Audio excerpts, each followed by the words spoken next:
శుద్ధుడైన మా ప్రభువా, మీకు వందనాలు స్తోత్రాలు చెల్లిస్తూ ఉన్నాం. ఈరోజు మరొక పర్యాయము పునరుద్ధాన పండుగను జరుపుకునేటువంటి ధన్యత మీరు అనుగ్రహించినందుకై మీకు స్తోత్రాలు. మీ వాక్యము ద్వారా మాతో మాట్లాడండి. కొన్ని పాటల ద్వారా మీ మరణ పునరుద్ధానములను జ్ఞాపకం చేసుకున్నాం. మీ వాక్యాన్ని ధ్యానం చేస్తూ ఉండగా మీరే ప్రభువా మాకు కావలసినటువంటి సందేశాన్ని దయచేయండి. మా ప్రభువా, మరొకసారి మీ సన్నిధిలో మీ పాదాలు పట్టుకుంటూ బ్రతిమాలుకుంటూ ఉన్నాం. ఈ స్థలంలో అడుగుపెట్టు ప్రతి ఒక్కరూ పరలోకంలో కూడా అడుగుపెట్టేవారుగా మీ ఆత్మ కార్యాన్ని దయచేసి జరిగించమని ప్రభువా కృప చూపించి దయతో సహాయం చేయమని మా రక్షకుడైన యేసుక్రీస్తు పరిశుద్ధమైన నామములో ప్రార్థన చేస్తున్నాము తండ్రి, ఆమేన్.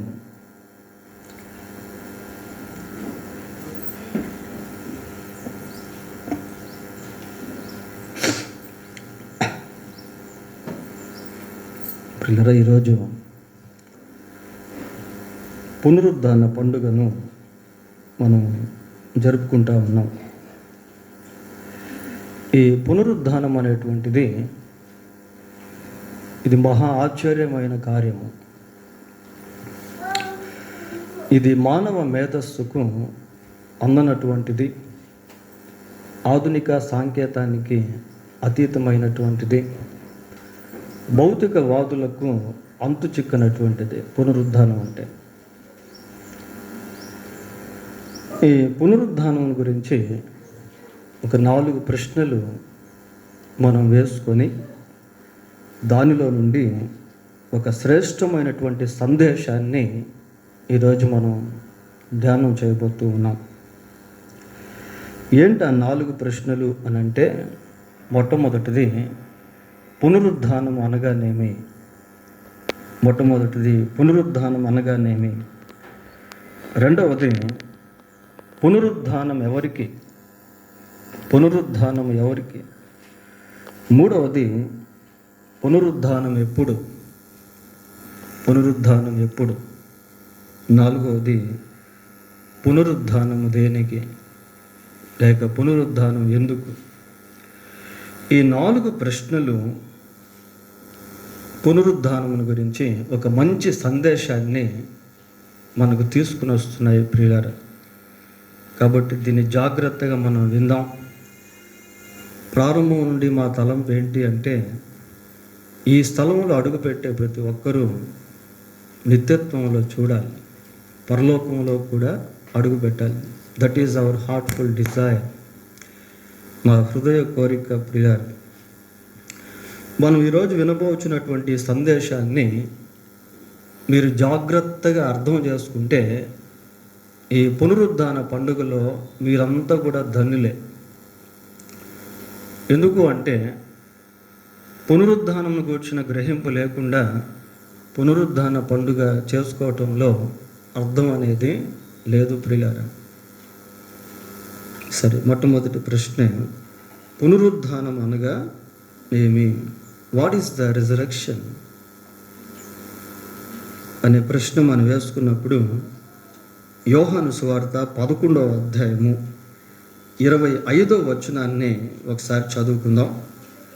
అందుకు యేసు, పునరుద్ధానమును జీవమును నేనే, నా యందు విశ్వాసముంచు వాడు చనిపోయినను బ్రతుకును, బ్రతికి నా యందు విశ్వాసముంచువాడు ప్రతివాడును ఎన్నటికి చనిపోడు. చాలా. What is the resurrection? పునరుద్ధానం అంటే ఏమిటి అనే ప్రశ్న వేసుకుంటే ప్రభు అంటున్నాడు, నేనే పునరుద్ధానము అంటున్నాడు ప్రియులారా. పునరుద్ధానమును జీవమును నేనే అంటున్నాడు. యేసుక్రీస్తు యొక్క జీవిత చరిత్ర చాలా అమోఘమైనది. ప్రారంభం నుండి ముగింపు వరకు మనం గమనిస్తే నిత్యత్వానికి సంబంధించిన దేవుడు మానవ భూలోకంలో కొంతకాలము ఉండి ప్రారంభాన్ని ముగింపును కలిగి ఆ తరువాత తిరిగి నిత్యత్వంలోనికి వెళ్ళిపోయాడు ప్రియులారా. ప్రభు అంటున్నాడు, పునరుద్ధానమును జీవమును నేనే. ప్రభు యొక్క జీవితం చాలా అమోఘం. He was born of virgin. కన్యక గర్భమందు యేసుక్రీస్తు జన్మించాడు. ఈ రీతిగా ప్రపంచ చరిత్రలో ఎవరు కూడా లేరు ప్రియులారా. కన్యక గర్భమందు జన్మించుట అది గొప్ప ఆశ్చర్యం. అందుకే యెషయా గ్రంథం 7వ అధ్యాయం 14వ వచనంలో ఏమంటాడు అంటే, ప్రభువు తానే ఒక సూచన మీకు చూపును. కన్యక గర్భవతి కుమారుని కను, అతనికి ఇమ్మానుయేలు అని పేరు పెట్టును. ప్రభువు కన్యక గర్భమందు జన్మించాడు ప్రియులారా. జన్మించినటువంటి ప్రభువు జీవించిన జీవితకాలం అంతా కూడా పరిశుద్ధుడిగా జీవించాడు. బైబిల్లో ఒక మాట ఉంది, ఏ భేదమును లేదు, అందరూ పాపము చేశారు అని. కానీ యేసు ప్రభు దగ్గరికి వచ్చేసరికి బైబిల్ ఏమనుందంటే, ఆయన ఏ పాపము చేయలేదు. హి లివ్డ్ యూనిక్. ఒక ప్రత్యేకమైనటువంటి జీవితాన్ని యేసుక్రీస్తు ప్రభు జీవించాడు ప్రియులారా. ఆయన బోధలు ప్రపంచాన్ని నూతన ఉద్యమంతో నింపుతూ ఉన్నాయి. అనేక మంది జీవితాలను బాగు చేశాయి. వృద్ధులైపోయిన హృదయాలను కట్టాయి. కుటుంబాలు కట్టబడ్డాయి. మూర్ఖులు, దుర్మార్గులు, క్రూరులుగా ఉన్నటువంటి వారు క్రీస్తు ప్రభు యొక్క మాటల చేత మార్చబడి మానవులుగా జీవించడం ప్రారంభించారు ప్రియులారా. యేసు ప్రభు ఈ లోకంలో శరీరధారిగా ఉన్నటువంటి దినాల్లో చాలా అద్భుతమైనటువంటి జీవితాన్ని జీవించాడు. దయ్యాలను వెళ్ళగొట్టాడు. ప్రతి విధమైన వ్యాధిగ్రస్తులను స్వస్థపరిచాడు. నానా విధములైన రోగముల చేత, వేదనల చేత పీడింపబడినటువంటి వారికి స్వస్థత ఇచ్చాడు, విడుదల ఇచ్చాడు ప్రియులారా. ఆ రోజే కాదు, ఈరోజు కూడా యేసుక్రీస్తు ప్రభు అటువంటి కార్యములను చేసేటువంటి వాడుగా ఉన్నాడు. పిమ్మట ప్రభు సిలువలో మరణించాడు. ఎందుకు యేసు ప్రభు మరణించాడు అనే ప్రశ్న మనం వేసుకుంటే, రోమాపత్రిక 5వ అధ్యాయంలో, మనం ఇంకనూ పాపులమై ఉండగా క్రీస్తు మన కొరకు మరణించాడు ప్రియులారా. అలాగనే కొరింథీయులకు రాసిన మొదటి పత్రిక 15వ అధ్యాయం 3వ వచనం చదువుకుందాం.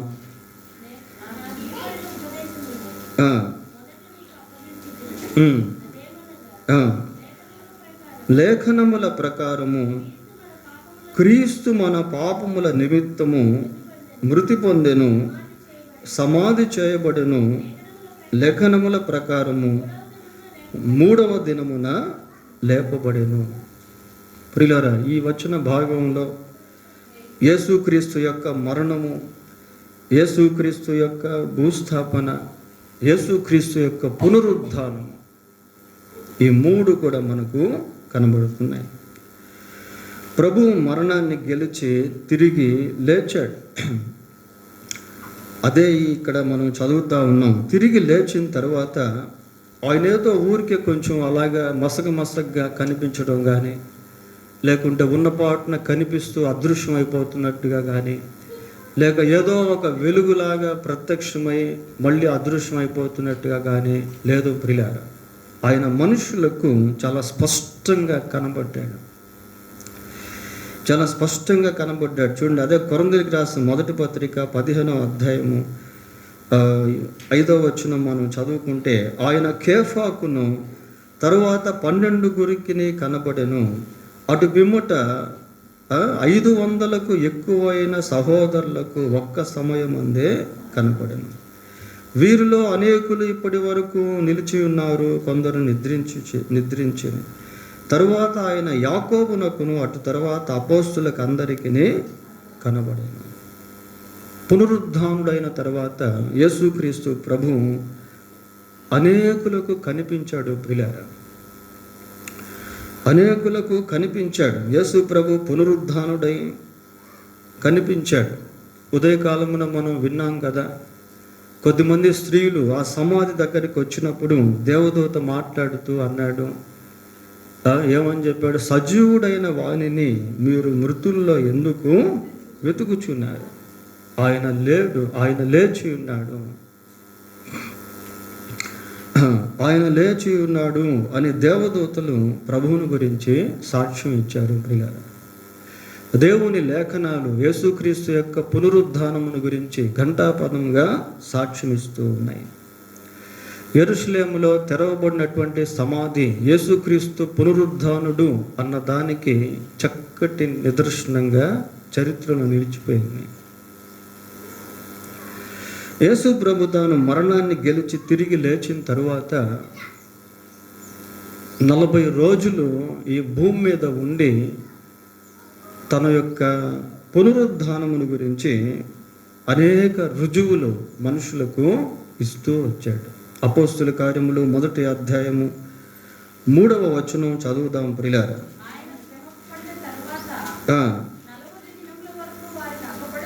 40 దినముల వరకు వారికి అగుపడుచు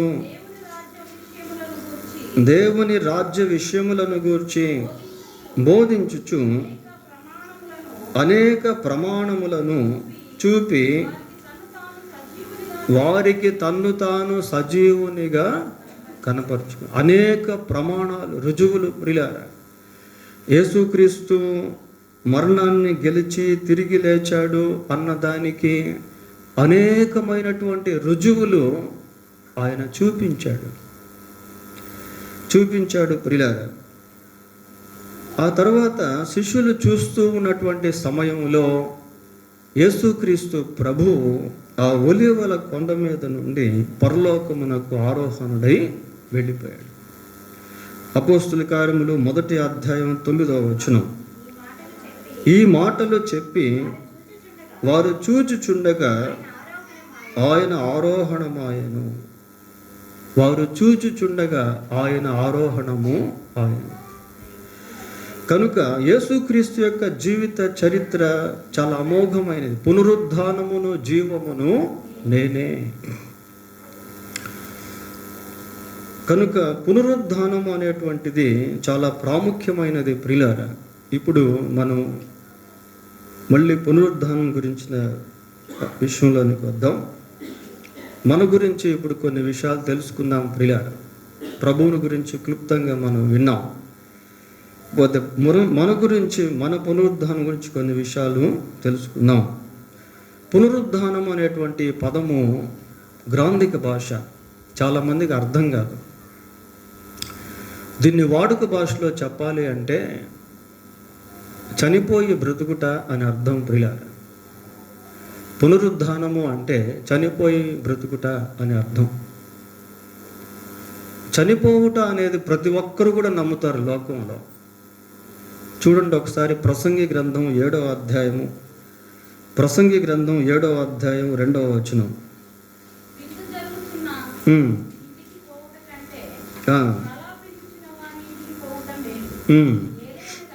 ఏలయనగా మరణము అందరికీ వచ్చును గనుక బ్రతుకువారు మరణమును మనస్సు పెట్టుదురంట ప్రియులారా. పుట్టిన ప్రతి వ్యక్తికి కూడా తాను ఒకరోజు చనిపోతాడని ఖచ్చితంగా తెలుసు. పునరుద్ధానము అంటే చనిపోయే బ్రతుకుట అని అర్థం. ఈ చనిపోవుటను గురించి ప్రతి ఒక్కరు కూడా నమ్ముతారు. ప్రతి ఒక్కరికి కూడా మరణం అంటే తెలుసు ప్రియులారా. అయితే లేచుట అనేది, చనిపోయి తిరిగి లేచుట అనేది చాలా మందికి తెలియదు. యేసు ప్రభు మరణాన్ని గెలిచి తిరిగి లేచిన తరువాత మానవ లోకానికి ఆయన బయలుపరిచింది ఏంటి అంటే, మరణం తర్వాత మరో జీవితం అనేది ఉంది అని బయలుపరిచాడు. మనిషికి మరణం గురించి తెలుసు కానీ మరణించిన తర్వాత తిరిగి లేస్తాడు అని తెలియదు ప్రియులారా. మరణించి తిరిగి లేచుటయే పునరుద్ధానం. పునరుద్ధానం అనగా ఏమిటి అంటే మరణించి తిరిగి లేచుట అని అర్థం. రెండో ప్రశ్న ఏమని చెప్పాను నేను? పునరుద్ధానము ఎవరికి? పునరుద్ధానము ఎవరికి? కేవలం యేసుక్రీస్తు ప్రభువుకు మాత్రమే కాదు ప్రియులారా. పునరుద్ధానం ఎవరికి అని అంటే ఎవరైతే ఆత్మ శరీరం ఈ రెండు కలిగి ఉంటారో వాళ్ళందరికీ కూడా పునరుద్ధానం అనేది ఉంది. గుర్తుపెట్టుకోండి, ఎవరికైతే ఆత్మ శరీరం అనేది ఉంటుందో వారందరికి కూడా పునరుద్ధానం అనేది ఉంది ప్రియులారా. ఈ ప్రకృతిలో మనతో పాటు సహజీవనం చేస్తున్నటువంటి అనేకమైన జంతువులు ఉన్నాయి, జీవరాశి ఉంది. అనేకమైన జంతువులు ఉన్నాయి, పశువులు ఉన్నాయి, పక్షులు ఉన్నాయి, పురుగులు ఉన్నాయి, చేపలు ఉన్నాయి. ఇవన్నీ మనతో కూడా సహజీవనం చేస్తూ ఉన్నాయి ప్రియులారా. కానీ వాటికి పునరుద్ధానం అనేది లేదు. ఎందుకు అంటే అవన్నీ కూడా శరీర సంబంధమైనవే, కానీ వాటిలో ఆత్మ అనేటువంటిది లేదు. ఆత్మ శరీరం ఎవరికైతే ఉంటుందో వారికి మాత్రమే పునరుద్ధానం అనేది ఉంటుంది ప్రియులారా. దేవుడు మానవుడిని చేసేటువంటి సమయంలో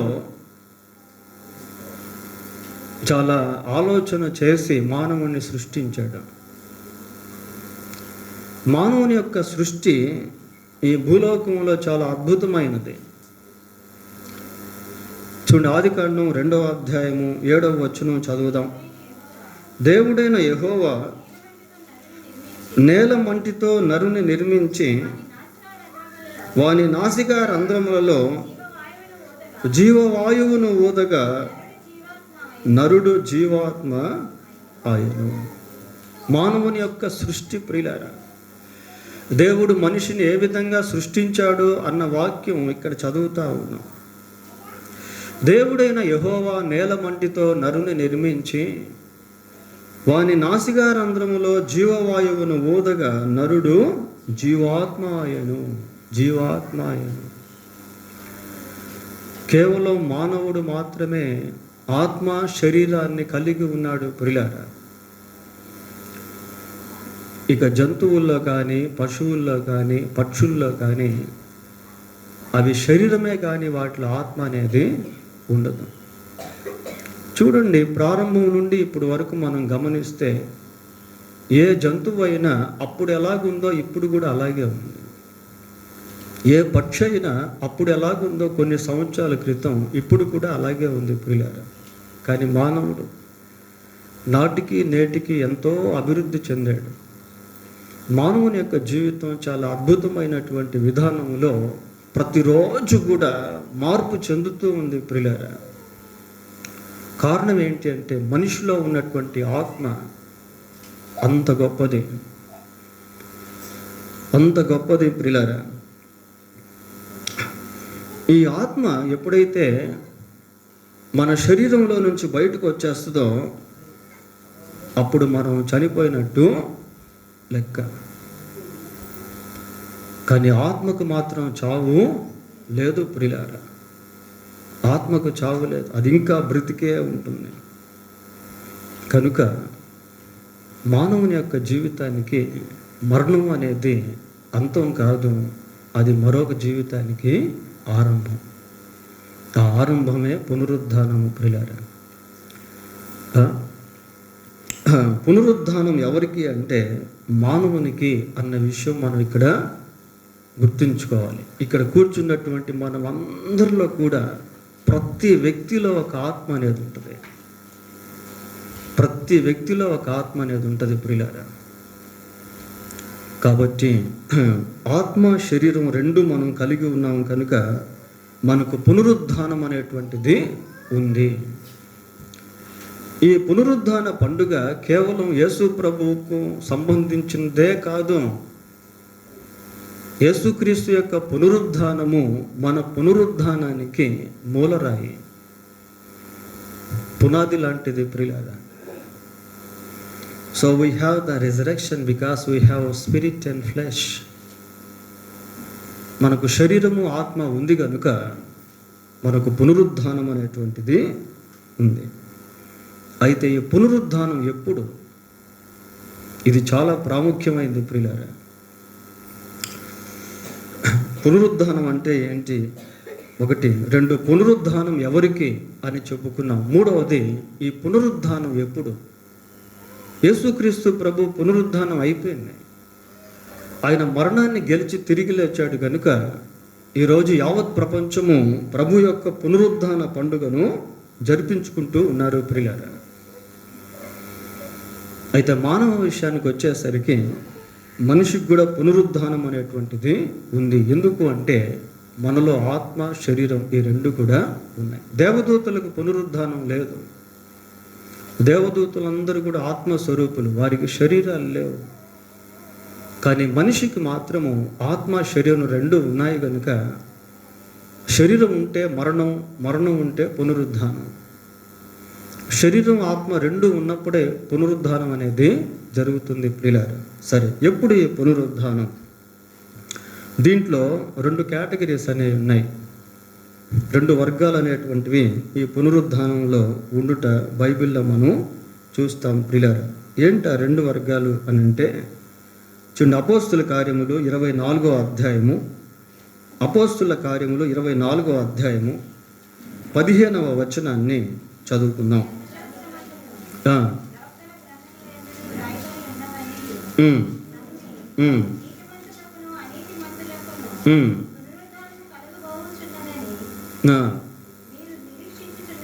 చాలా నీతిమంతులకును అనీతిమంతులకును పునరుద్ధానము కలగబోచున్నది. 2 కేటగిరీస్ ప్రియులారా, 2 వర్గాలు ఇక్కడ మనం చూస్తూ ఉన్నాం. 1 నీతిమంతులు, 2వది అనీతిమంతులు. నీతిమంతులు అంటే ఎవరైనా ఉన్నారా అంటే బైబిల్ అంటుంది నీతిమంతుడు లేడు, ఒక్కడు కూడా లేడు.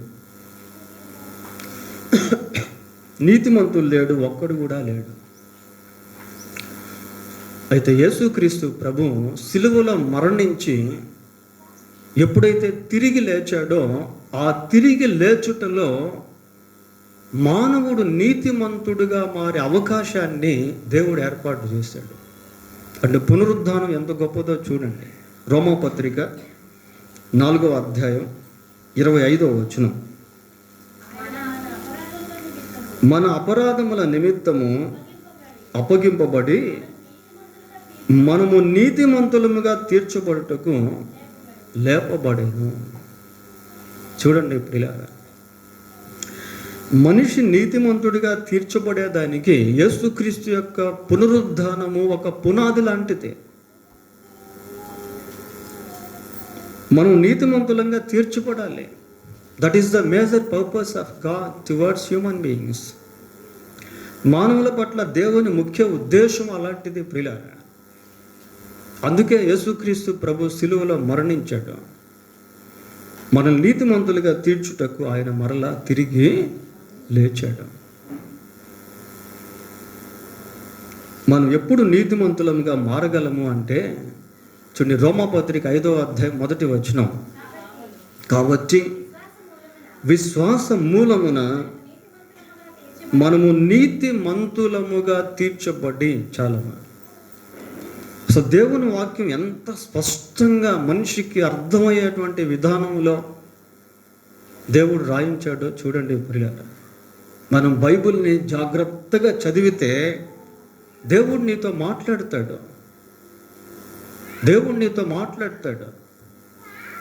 ఎందుకు చాలాసార్లు బైబిల్ మనకు అర్థం కాదంటే మనం జాగ్రత్తగా చదవం ప్రియులారా.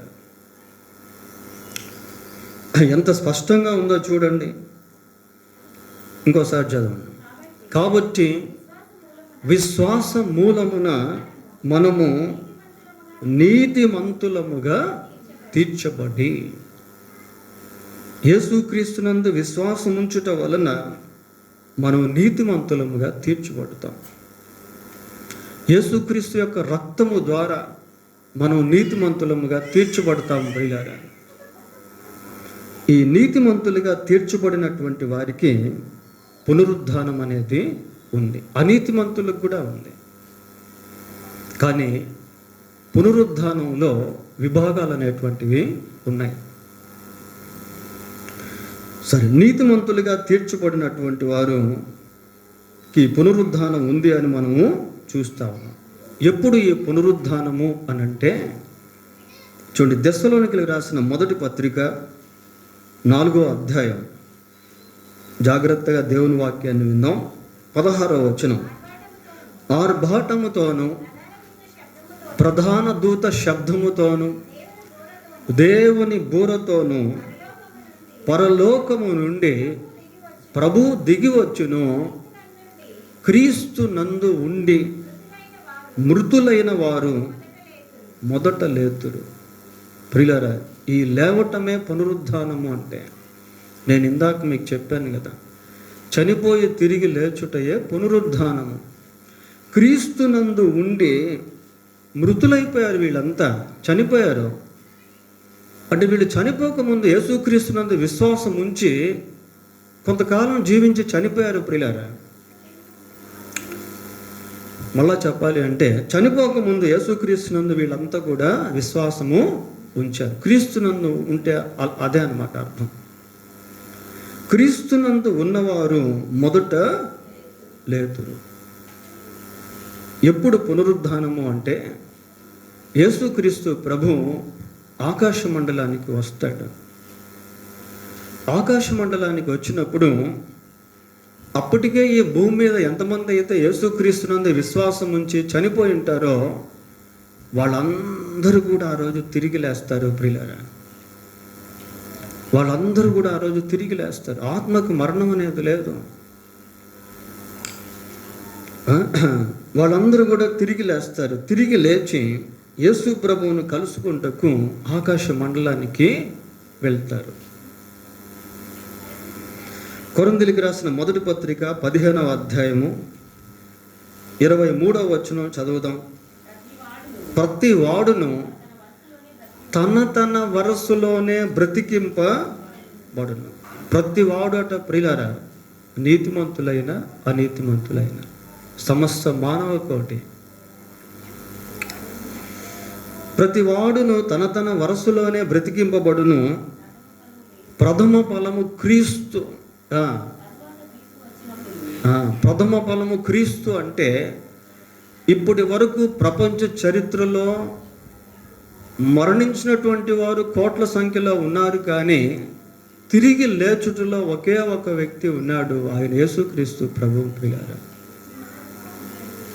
ప్రథమ ఫలము క్రీస్తు అని చూస్తాము.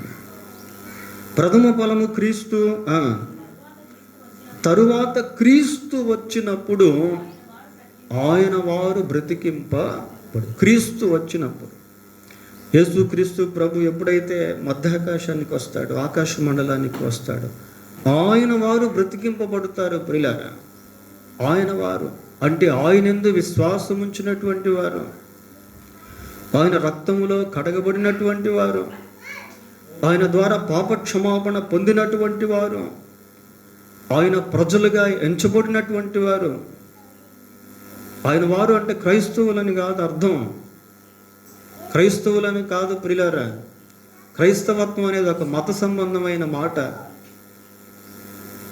క్రీస్తునందు విశ్వాసం ఉంచిన ప్రతి వ్యక్తి కూడా ఆ రోజు తిరిగి లేస్తాడు. వాళ్ళు బౌద్ధులైనా, ముస్లిమ్స్ అయినా, హిందూస్ అయినా, జైనులైనా, క్రైస్తవులైనా, యూదులైనా, వారు ఏ దేశానికి సంబంధించిన వాళ్ళైనా, వారు ఏ భాషకు సంబంధించినటువంటి వాళ్ళైనా, వాళ్ళు ఏ వంశానికి సంబంధించిన వాళ్ళైనా, వాళ్ళు పేదవారైనా, ధనికులైనా, పండితులైనా, ప్రియులారా, ఆ రోజు వారు తిరిగి లేస్తారు. ఆ రోజు పరిస్థితి ఎలాగుంటుంది అంటే, ఈ భూమిలో పాతి పెట్టబడినటువంటి వాళ్ళ శరీరాలన్నిటికీ కూడా ఒక జీవం అనేది అనుగ్రహించబడుతుంది. ప్రియులారా, నేను ఇందాకే మీకు చెప్పాను, పునరుద్ధానం అనేది మానవ మేధాశక్తికి అందనటువంటిది. అది ఆధునిక టెక్నాలజీకి అతీతమైనటువంటిది ప్రియులారా. ఏ సెన్సార్, ఏ కెమెరాస్ కానీ దాన్ని చూడలేవు. No one can recognize the resurrection of spirits. యెషయా గ్రంథం 26వ అధ్యాయం 19వ వచనం, 26-19. మృతులైన నీ వారు బ్రతుకుతారు. చూడండి ప్రియులారా, మా వచనం ఎలాగుందో. మృతులైన నీ వారు బ్రతుకుతారు. అసలు ఈ వచనం ఇది దాదాపు యేసు ప్రభు రాకముందు సుమారు 700 సంవత్సరాల క్రితం ప్రవక్త అయినటువంటి యెషయా ఈ మాటలు రాస్తున్నాడు. మృతులైన నీ వారు బ్రతుకుదురు, నా వారి శవములు ఏంటి శవం సజీవం అవటం ఏంటి? ఏమండి, శవాలు సజీవం అవటం ఏంటి? ప్రియులారా, యేసు ప్రభు యొక్క సమాధి దగ్గరికి స్త్రీలు వచ్చారు సుగంధ ద్రవ్యాలు తీసుకొని. దూత అంటున్నాడు, సజీవుడైన వాడిని మీరు మృతుల్లో ఎందుకు వెతుకుచున్నారు? ఆయన ఇక్కడ లేడు, ఆయన లేచి ఉన్నాడు. నా వారి శవములు ఏమవుతాయట? సజీవమగును. మంటిలో పడి ఉన్న వారలారా, మేలుకొని ఉత్సహించుడి. ఇక్కడ చూడండి ప్రియులారా ఎట్టుందో. భూమి తనలోని ప్రేతలు అంటే ఎవరు? చనిపోయినటువంటి వాళ్ళు. భూమి తనలోని ప్రేతలను సజీవులనుగా చేయును. అసలు ఈ మాటలు మనం చదువుతూ ఉంటే మనకు అసలు ఏమంటారు, అది గింగరం తిరిగినట్టుగా ఉండాలి ప్రియులారా. భూమి తనలోని ప్రేతలను ఏం చేస్తుందట? సజీవులుగా చేస్తట. ప్రేతలను సజీవులుగా చేస్తట. ఎప్పుడంటే యేసుక్రీస్తు ప్రభు ఆకాశ మండలానికి వచ్చినప్పుడు. దీనికి ఆశ్చర్యపరకుడి, ఒక కాలము వచ్చుచున్నది, అప్పుడు ఆయన శబ్దము విన్నటువంటి వారు, మృతులైనటువంటి వారు తిరిగి లేస్తారు, సమాధులు తెరవబడతాయి. చదవండి ఒకసారి యోహాను 5:28. ఒక మాట చూద్దాం అక్కడ. యోహాను సువార్త 5వ అధ్యాయం 28వ వచనం. దీనికి ఆశ్చర్యపడకుడి, ఒక కాలము వచ్చుచున్నది, ఆ కాలమున సమాధులలో ఉన్నవారు అందరూ ఆయన శబ్దము విని మేలు చేసిన వారు జీవ పునరుద్ధానమునకును, కీడు చేసిన వారు తీర్పు పునరుద్ధానమునకును బయటకు వచ్చేదారు. ప్రియులారా, నిజంగా దేవుడు ఎంతో స్పష్టంగా ఈ మాటలు రాయించాడు. మృతులైన నీ వారు బ్రతుకుదురు, నా వారి శవములు సజీవములగును. మన 4వ ప్రశ్న ఏంటి? పునరుద్ధానము ఎందుకు ప్రభువు తనకు సంబంధించినటువంటి వారికి పునరుద్ధానాన్ని ఇస్తున్నాడు? What is the reason of resurrection to the believers? ఎందుకు ప్రభువు తనకు సంబంధించినటువంటి వారికి పునరుద్ధానమును ఇస్తున్నాడు అంటే, చూడండి ప్రియులారా, దానియేలు గ్రంథం 12వ అధ్యాయం, దానియేలు గ్రంథం 12వ అధ్యాయము 2వ వచనం చదువుకుందాం. మరియు సమాధుల్లో నిద్రించు అనేకులు మేల్కొందురు, కొందరు నిత్య జీవము అనుభవించుటకును. చాలా నిత్య జీవము అనుభవించుటకును. ఎందుకు యేసుక్రీస్తు ప్రభువు తన వారికి పునరుద్ధానాన్ని ఇస్తున్నాడు అంటే, వారు నిత్య జీవాన్ని అనుభవించాలి. దేవుడు లోకమును ఎంతో ప్రేమించను కాగా తన అద్వితీయ కుమారుని యందు విశ్వాసం ఉంచు ప్రతి ఒక్కడు నశింపక నిత్య జీవము పొందినట్లు వారిని ఆయన్ను అనుగ్రహించింది. నిత్య జీవం, ఎటర్నల్ లైఫ్ ప్రియులారా. ఈ పునరుద్ధానమైనటువంటి వారంతా కూడా నిత్యత్వంలోనికి వెళ్ళిపోతారు, అంటే పరలోకానికి వెళ్తారు. పరలోకం నుండి ప్రభువు దిగి వచ్చి వారిని తన యొద్దకు తీసుకుని వెళ్తాడు. ఆ తీసుకుని వెళ్ళేటువంటి సమయమే పునరుద్ధానము. పరలోకంలో యుగ యుగాలు సంతోషం, ఆనందం. అక్కడ ఆకలి దప్పులు ఉండవు, అక్కడ వేదన ఉండదు, మరణము ఉండదు, అపవాది ఉండడు. పిల్లలు ఎప్పుడూ సంతోషమే, చెప్పను శక్యము కాని సంతోషం, మహిమాయుక్తమైన సంతోషం. అదే దాన్ని మానవునికి అందించేదానికి యేసుక్రీస్తు ఈ లోకానికి వచ్చి సిలువలో తన ప్రాణాన్ని బలిగా పెట్టి మరణించి మృత్యుంజయుడై 3వ రోజు తిరిగి లేచాడు. ప్రియులారా, సరే, 2వ వర్గానికి వద్దాం. నేను ఇందాక 2 కేటగిరీస్ అని చెప్పాను. మొదటి వర్గంలో ఎవరున్నారు? నీతిమంతులు ఉన్నారు. 2వ వర్గంలో ఎవరున్నారు? అనీతిమంతులు. ప్రియులారా, అనీతిమంతులు అంటే నీతిమంతులు కానటువంటి వారు. వీరు నీతిమంతులుగా లేరు. మరి వీరికెందుకు పునరుద్ధానం? ప్రతి వ్యక్తికి పునరుద్ధానం ఉంటుంది ప్రియులారా. మళ్ళీ ఒకసారి యోహాను సువార్త 5వ అధ్యాయము 28వ వచనం చదువుదాం. దీనికి ఆశ్చర్యపడకుడి, ఒక కాలము వచ్చుచున్నది, ఆ కాలమున సమాధుల్లో నున్నవారందరూ ఆయన శబ్దము విని మేలు చేసిన వారు జీవ పునరుద్ధానమునకును, కీడు చేసిన వారు ఏ పునరుద్ధానం అట? తీర్పు పునరుద్ధానము. ప్రియులారా, తీర్పు పునరుద్ధానం.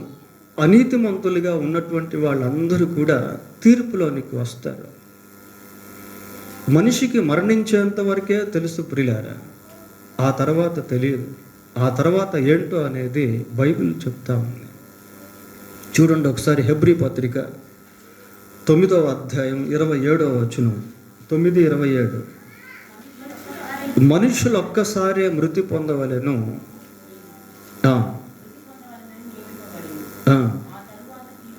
ఆ తరువాత తీర్పు జరుగును. మనుషులు ఒక్కసారే మృతి పొందవలనని నియమింపబడెను, ఆ తరువాత తీర్పు జరుగును. అంటే చనిపోతే అయిపోయింది అనుకుంటారా ప్రియులారా? లేదు లేదు, చనిపోవటమే ప్రారంభం.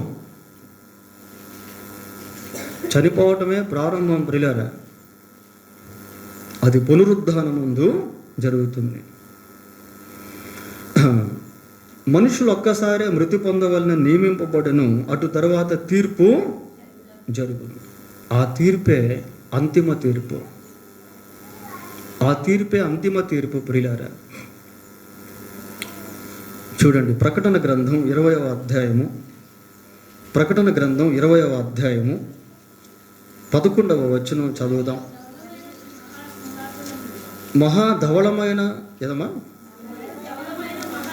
ధవళమైన మహాసింహాసనమును దానియందు ఆసీనుడై ఉన్న ఒకనిని చూచెదను. దేవుడు ప్రియులారా, ధవళమైన మహాసింహాసనము దానియందు ఆసీనుడైన ఒకడు. Who is he? ఈ ధవళ సింహాసనంపై ఆసీనుడైనటువంటి వ్యక్తి ఎవరు అంటే యేసుక్రీస్తు ప్రభువే. దానికి ఆధారం ఎక్కడుంది? ఇక్కడైతే పేరు రాయబడలేదు ప్రియులారా, కానీ దానికి ఆధారం ఎక్కడుంది అంటే చూడండి ఒకసారి అపోస్తుల కార్యములు 17వ అధ్యాయము, అపోస్తుల కార్యములు 17వ అధ్యాయము 31వ వచనం చదువుదాం.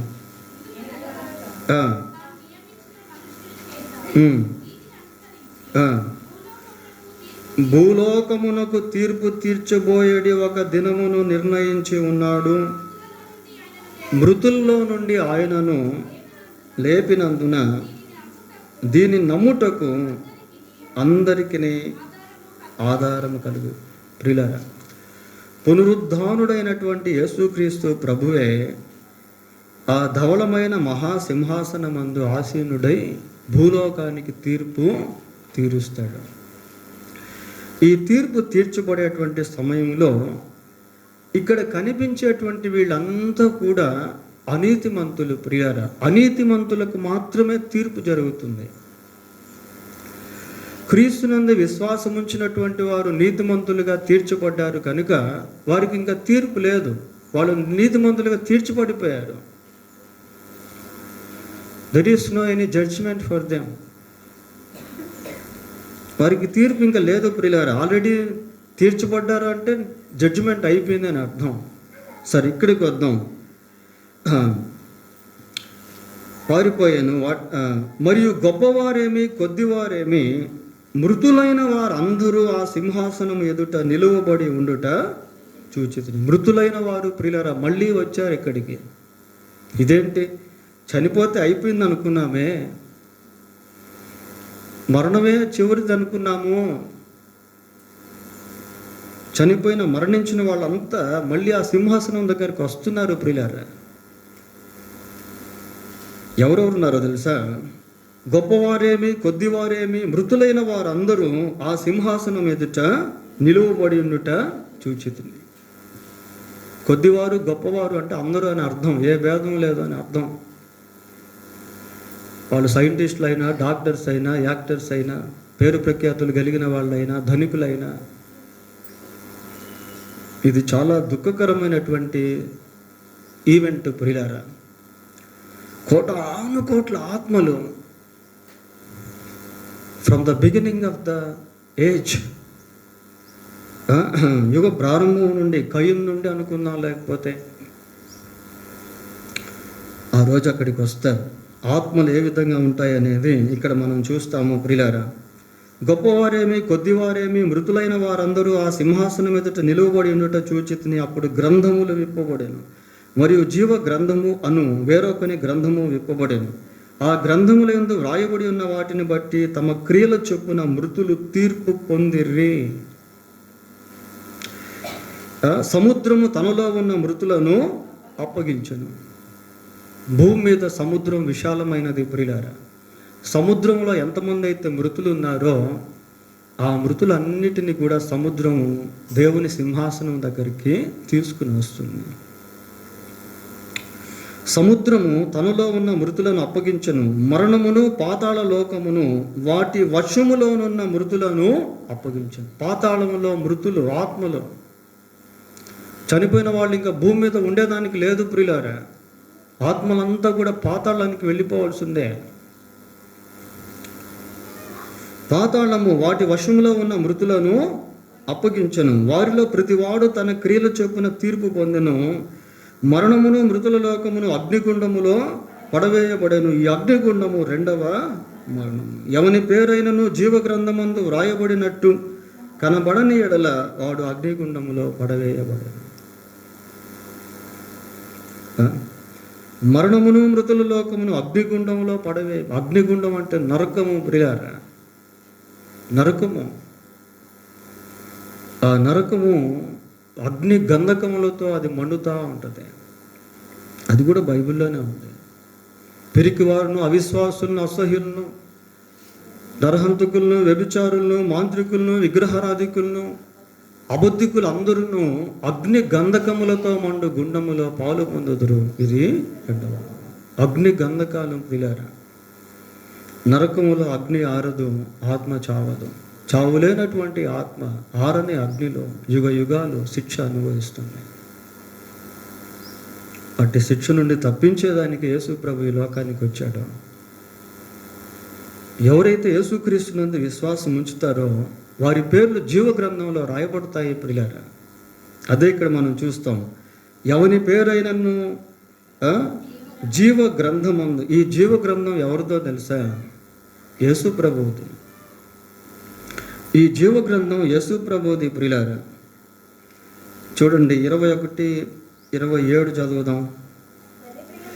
గొర్రెపిల్ల యొక్క జీవ గ్రంథమందు వ్రాయబడిన వారే దానిలో ప్రవేశించు. జీవ గ్రంథం యేసు ప్రభువుది. ఆ జీవ గ్రంథంలో పేర్లు రాయబడిన వాళ్ళంతా కూడా పరలోకంలో ఉంటారు. క్రీస్తునందు విశ్వాసం ఉంచిన వారి పేర్లు జీవ గ్రంథంలో రాయబడతాయి. ప్రియులారా, నా చేతిలో నుండి ఎవరునూ వాటిని అపహరింప, నేను గొర్రెలకు మంచి కాపరిని. కనుక పునరుద్ధానము అంటే ఇదే. ఈ పునరుద్ధానానికి అర్థం తెలియకుండా మనం పునరుద్ధాన పండుగ చేసుకోవటంలో అర్థం ఉండదు ప్రియారా. మరి ఇక్కడ వాక్యం ఇచ్చినటువంటి మనలో ఇంకా ఎవరైనా యేసుక్రీస్తునందు విశ్వాసం ఉంచకపోతే నీకు తీర్పు పునరుద్ధానం అనేది ఉంటుంది. నీవు విశ్వసించినట్లయితే జీవ పునరుద్ధానంలోనికి వెళ్తావు. నిత్య జీవాన్ని యుగయుగాలు అనుభవిస్తాం. నిత్య సంతోషం, ఆనందం. ప్రియులారా, ఇవన్నీ బైబిల్ మాటలే. When we believe what the Bible says, Bible ఏం చెప్తుందో మనం నమ్మినప్పుడు మన జీవితంలో తప్పకుండా మేలు పొందుతాము. ప్రియులారా, నీవు నమ్మితే దేవుని మహిమ చూచదు. So we have a resurrection one day or the other. When we are still alive on this earth, we must believe in Christ, who has laid down his life on the cross of Calvary for our transgressions, for our sin. మన పాపముల కొరకు, మన అతిక్రమముల కొరకు సిలువలో ప్రాణం పెట్టిన యేసుక్రీస్తునందు విశ్వాసం ఉంచుట వలన బ్రతుకున్నప్పుడే క్రీస్తునందు మన విశ్వాసము ఉంచాలి. ప్రియులారా, దేవుడు తన వాక్యాన్ని దీవించునుగాక. ప్రార్థన చేసుకుందాం. ప్రార్థన.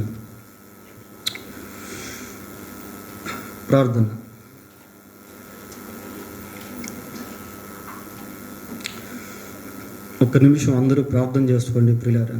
మళ్ళీ ఇటువంటి అవకాశం వస్తుందో రాదో మనకు తెలియదు. మనం బయటకు అడుగు పెడితే మన జీవితానికి గ్యారంటీ అనేది లేదు. ఒకవేళ నీవు ఇంకా యేసు ప్రభునందు విశ్వాసం ఉంచకపోతే దేవుడు నీతోనే మాట్లాడాడు. నీ కొరకు కూడా సిలువలో ఆయన ప్రాణం తెచ్చాడు. నీ పాపముల కొరకు సిలువలో ఆయన రక్తం కార్చాడు. ఆయన మరణాన్ని గెలిచి తిరిగి లేచినటువంటి దేవుడు నేను నీతిమంతురాలుగా తీర్చుటకై ఆయన తిరిగి లేచాడు. అందరూ ప్రార్థన చేసుకోండి ప్రియులారా. ప్రభువుని అడగండి, ప్రభువా నా పాపములను క్షమించు నాయన, పాపినైనా నన్ను కనికరించు నాయన, నా ఆత్మను కూడా మీ నిత్యరాజ్యంలో నీకు చేర్చుకో ప్రభువా, నా కొరకు కూడా నీవు సిలువలో ప్రాణం పెట్టావు నాయన, నేను నమ్ముతున్నాను ప్రభువా అని నీవు హృదయపూర్వకంగా విశ్వసించి ప్రార్థన చేస్తే దేవుడు నీకు సహాయం చేస్తాడు. ప్రభు నామంలో ప్రార్థన చేయ వారందరూ రక్షింపబడుదురని వాక్యం సెలవిస్తూ ఉంది. యేసు ప్రభువుని నీ నోటితో ఒప్పుకుంటే, హృదయమందు నీవు విశ్వసిస్తే రక్షింపబడతావని వాక్యం సెలవిస్తుంది. ప్రియులారా, ప్రార్థన చేసుకుందాం. మరణం తర్వాత మరో జీవితం ఉంది. ఈ పునరుద్ధానమే దానికి చక్కటి తార్కాణం, చక్కటి నిదర్శనం. ప్రార్థన చేసుకుందాం. పరిశుద్ధుడు అయిన మా తండ్రి, మీ పాదములకు వందనాలు, స్తోత్రాలు చెల్లిస్తున్నాము. ప్రభువా, ఎంత మంచి దేవుడవు నాయన. ఏ ఒక్కరు కూడా నరకానికి వెళ్ళకూడదు అని మీరే మానవుని యొక్క నరక శిక్షను అనుభవించి ప్రతి మనిషికి నిత్య జీవాన్ని అనుగ్రహించావు. ప్రభువా, మీ యందు విశ్వాసం ఉంచిన వారు దాన్ని అనుభవిస్తారు. ఈ సత్యం గుర్తించి గ్రహించి ప్రభువా ఆయన మీ యందు నమ్మిక ఉంచినప్పుడు వారందరినీ కూడా మీరు మీ నిత్యరాజ్యంలో చేర్చుకునేటువంటి దేవుడు. ప్రభువా, మేము మరణించక ముందే మాలో ఎవరైతే ఇంకా మారు మనసు పొందలేదో ఈ స్థలంలో వారు త్వరగా మారు మనసు పొంది రక్షణ పొంది మీ బిడ్డలుగా మారి మీ నిత్యరాజ్యానికి వారసులగునట్లుగా మీ పరిశుద్ధాత్మ కార్యములతో జరిగించమని మా ప్రభు అయిన యేసుక్రీస్తు దివ్యమైన నామములో ప్రార్థన చేస్తున్నాము తండ్రి. ఆమేన్.